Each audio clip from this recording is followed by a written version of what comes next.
Hi, FreeBody family. Welcome, Kat here, and thanks for being here. Today we're going to work and release a muscle called Sartorius.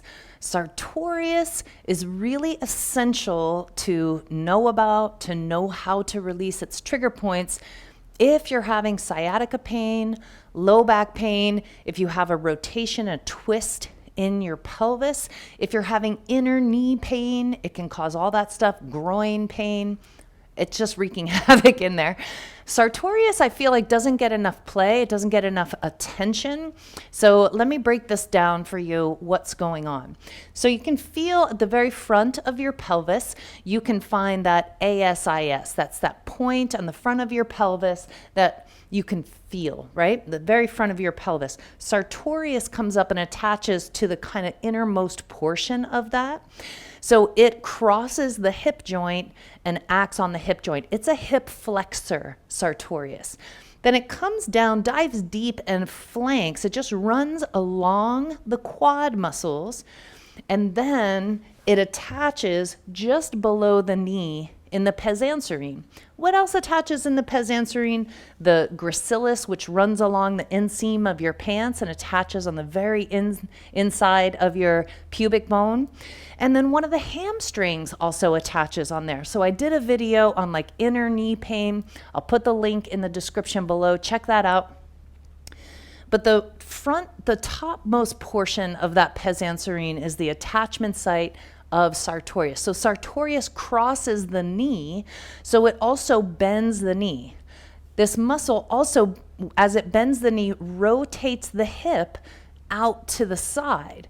So, external rotation of the hip, that's always blamed on piriformis. So if you're having a leg that's turning out a little bit, you might want to give some attention to your Sartorius also.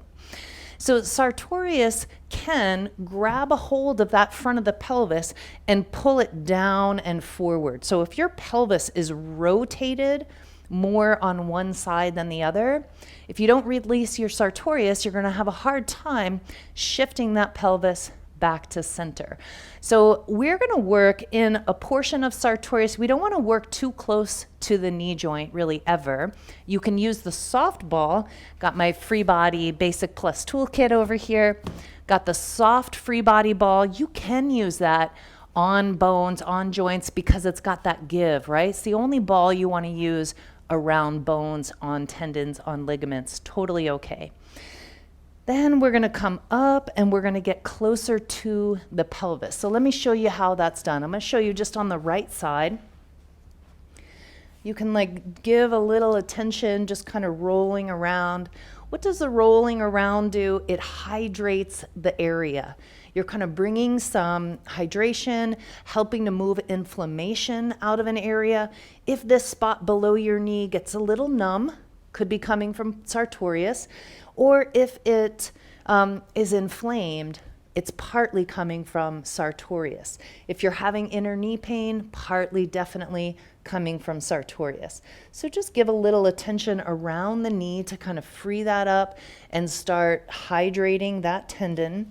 Then we're going to go right above the knee. So I'm going to start sliding my hips out to the left so that I can sink down into that ball. Soft ball. Oh, so tender. I'm also going to be affecting gracilis down here. That's totally fine. That's totally great. They're playing together. Oh, tender. Soft ball. Thank goodness for that soft air-filled ball. I'm just giving that some attention there. Then I'm going to start moving up as I come up. Remember, the Sartorius starts to come toward the front of the thigh as it's kind of going along those quads. So I don't want to be right in the center, not along the inseam of the pants. I want to be slightly above the inseam of the pants. So to do that, I'm going to slide my foot down a little. That's going to roll the ball a little bit higher up on that thigh. It's so tender and great to work in this area. Now on the high hip side, if you have one hip that's higher than the other, remember we want to say a high hip, not a leg length inequality. Most of the time, it's not about the bones. So high hip side, this sartorius is going to be pulled long and taut. It's going to be really unhappy about it.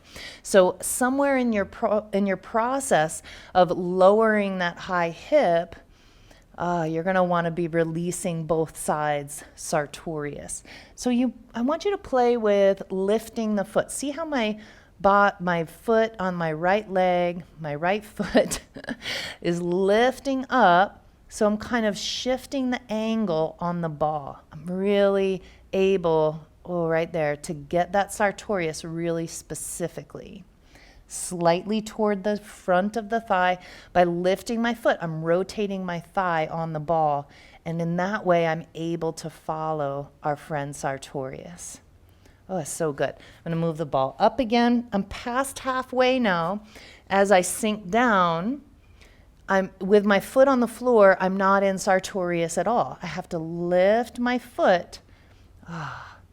And then what I find is around here, I either have to use my block or the box that your toolkit came in to lift, because otherwise the angle of my thigh from the pelvis is lifted up too high. My thigh's lifted up too high, can't get on there.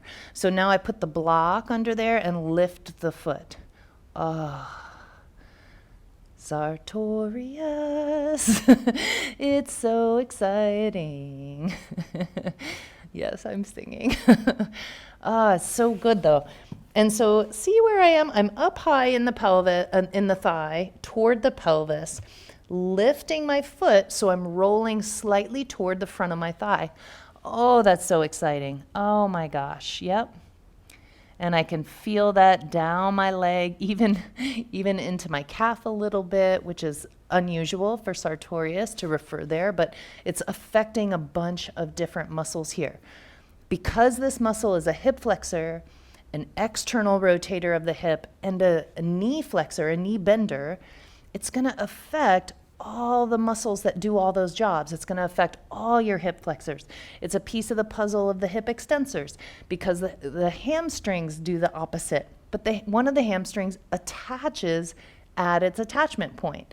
So it's really a big player and doesn't get much attention for some reason. Oh my gosh, so exciting.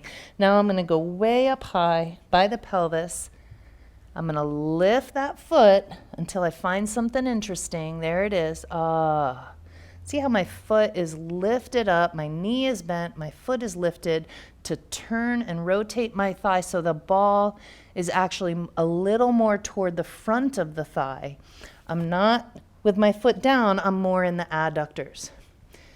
Right? So, such a good spot. I'm going to hang out there and take a few breaths. Thank you, Sartorius, for working so hard. I notice I do a little wiggle here every time. I do a little wiggle.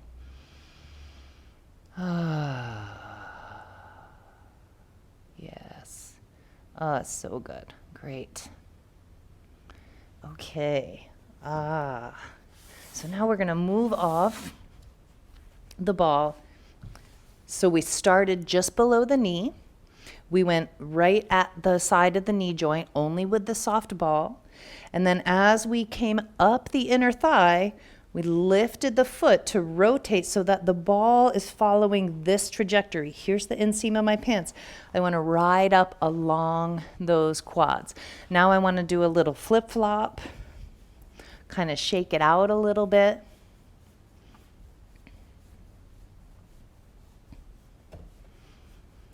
And then I'm going to stretch that leg behind me.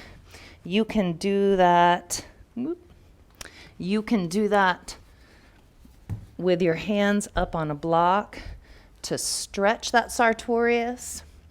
And I find if I move the knee out to the side a little bit and get a little bit of an angle here, then I'm getting more sartorius instead of just hip flexors.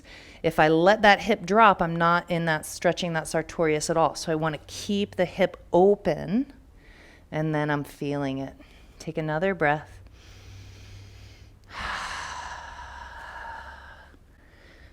movement. Great. And that's it. That's releasing Sartorius.